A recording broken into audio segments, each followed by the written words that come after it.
toutes les personnes qui visitent ma ville natale sont stupéfaites par la gentillesse et par la politesse de tous les habitants. Nous marchons tous avec le même sourire sur nos visages.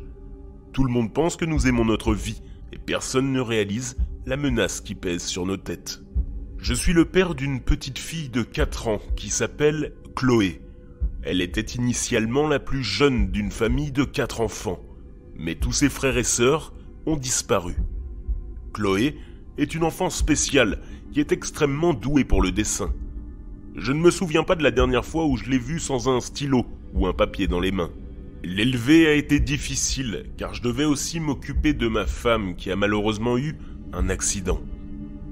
Depuis lors, je dois m'occuper d'elle, l'amener aux toilettes et la nourrir. Et c'est épuisant. Plus tôt dans la journée, j'ai décidé d'emmener Chloé faire des courses et elle s'est empressée de sauter dans la voiture avec moi. Nous roulions à un rythme régulier lorsque j'ai été obligé de serrer les freins car une voiture m'avait dépassé et a failli me percuter. J'ai klaxonné et un grand homme en colère a sauté de la voiture et a commencé à me crier dessus. J'ai tout de suite su qu'il n'était pas d'ici et qu'il ne connaissait vraisemblablement pas les règles. J'ai jeté un coup d'œil dans le rétroviseur pour voir Chloé dessiner furieusement sur le siège arrière.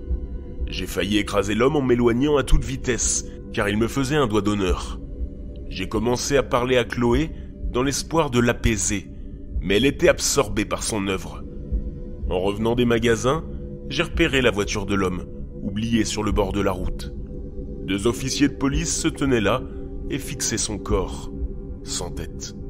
L'officier le plus âgé s'est approché et a expliqué qu'il y avait eu un accident de la circulation, tout en essayant désespérément de ne pas regarder ma fille. Quand nous sommes rentrés à la maison, ma fille a couru jouer à l'intérieur et j'ai porté les courses. Elle a laissé ses dessins sur la table de la cuisine et j'ai vu une image de l'homme en colère. Le dessin était presque parfait, à l'exception de la tête qu'elle avait effacée. Je me suis dirigé vers le réfrigérateur et j'ai senti une larme couler sur ma joue en regardant le dessin qu'elle avait fait de notre famille. Le dessin initial contenait tous ses frères et sœurs aînés, mais elle s'est disputée avec eux et elle les a effacés du dessin dans un accès de rage. À ce moment-là, ma femme avait crié sur Chloé après que ses frères et sœurs aient été effacés de la scène. Elle l'avait ensuite giflé et l'avait envoyé au lit, sans dîner. Je pouvais sentir la colère sur le visage de Chloé quand elle est sortie de la pièce, et je savais qu'il y aurait des répercussions. J'ai été tiré de mes rêveries par le réveil qui indiquait qu'il était temps de nourrir ma femme. J'ai préparé un repas rapide et j'ai pris quelques respirations rapides avant d'entrer dans sa chambre. Son torse, sans membres, gisait sur le lit, et je pouvais sentir la puanteur qui émanait de la pièce. Je me suis approché d'elle avec précaution et lui ai tapé sur le côté du visage pour lui faire savoir que j'étais là. Elle a ouvert la bouche et j'ai commencé à la nourrir, lentement.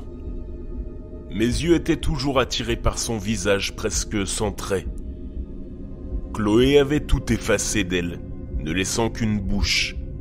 Elle n'avait même pas donné de langue à ma femme. Nous ne pouvions donc pas communiquer entre nous. Chaque jour, je me demande si lui mettre un oreiller sur la tête et l'étouffer ne serait pas une solution. Je la nettoie rapidement avant de me précipiter hors de la pièce.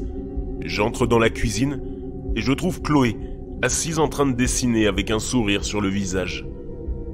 Je prends un marteau dans le tiroir et, pendant une seconde, j'envisage de lui écraser l'arrière du crâne. Rapidement, je chasse cette pensée de ma tête, car c'est ma fille et que je l'aime. J'espère seulement que je ne ferai jamais rien qui puisse l'énerver, car je ne veux pas finir comme ma femme.